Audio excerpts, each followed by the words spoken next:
baseball card fever. I really got a baseball card fever. It started with my very first pack. Hello card tubers, Diego here. Welcome to another video. Thank you for stopping by, tuning in, and seeing what it's all about. In today's video, I probably won't be showing cards, but I might put something up here or something just to have the card theme in there. But I'm just basically gabbing about cards for the Sports Cards Detour. And what I wanted to talk about was just what I was doing with my collection myself, stuff that might take some time away from doing videos and stuff like that, or might make me more prone to do videos that are pre-recorded, and I could just upload them and upload a bulk lot of them, and then have them play throughout like a certain month while I'm actually sorting through my cards. And basically what I'm doing is I'm going through and I'm putting all my upper deck together, all my tops together, all my Fleer, Bowman, and so on and so forth, getting all those cards together so that way I can start building some of the sets. I haven't really correlated any sets of my own. Most of the time, if I do have a set or a set is built, it's something that I already bought. But a lot of my collection is just loose and just put in a box. And it used to be all by teams. I used to take all my cards and put them by teams into the 5,000 count box or 4,000 count box or whatever the counts are. The 4-row box, the 5-row box, I would just throw them in there and have them by teams, and that's the way it went about it. When my collection was smaller, it was all alphabetized and stuff like that. But as it grew and I started getting more cards in, I didn't really follow suit with anything. I didn't even follow suit with putting them into team forms. The team bags that I had with cards for, what I would say is I wanted to have like a team for each product and stuff like that. So like a full team, like I wanted the catcher, the pitcher, the first baseman, second baseman, third baseman, stuff like that. I still have those team sets, and I kept them in a box by themselves, but they're not in these. What I want to do is I want to take most of these cards and I want to start building some sets, hand correlate some sets for the fun and enjoyment of doing that. It's a little bit relaxing to do this stuff, or at least I find it relaxing to go ahead and put all these cards out. I also get my kids involved with it, especially my son Nathan.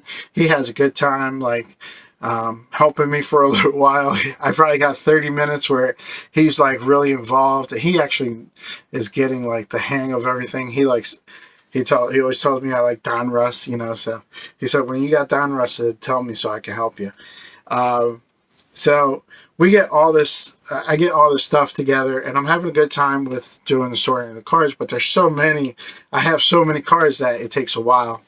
And I listen to like other people say how they want to downsize and make their collections more quality than quantity, and I was always backwards, and I just want quantity, not quality. I can care, because I'm not, the plan is not to sell anything.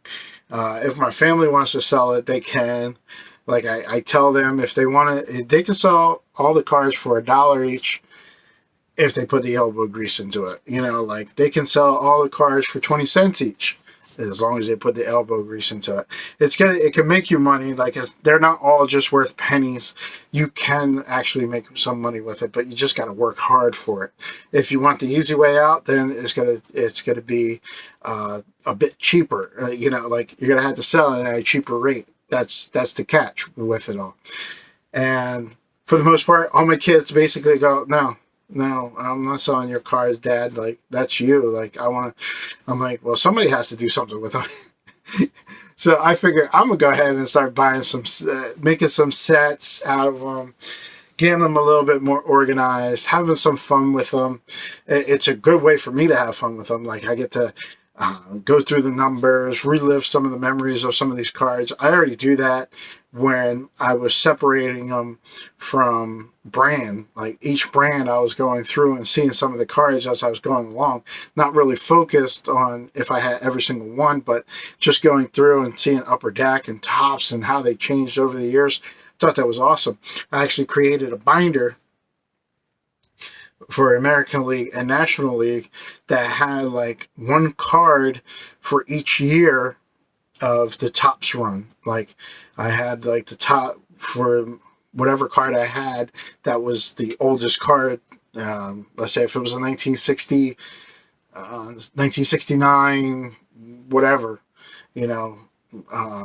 Atlanta Brave that was a player for the Atlanta Braves. That started with that number.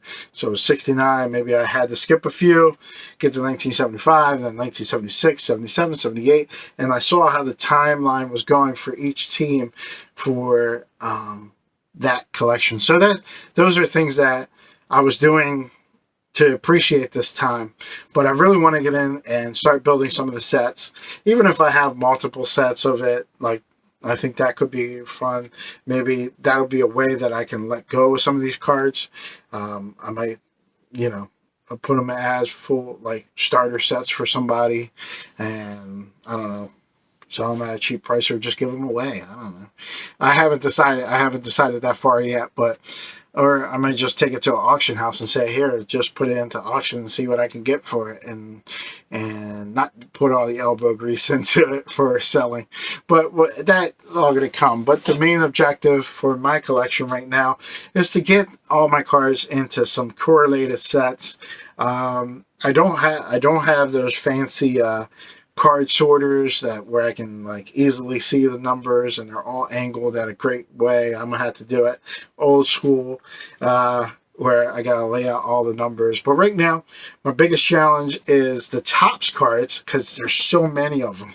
I have like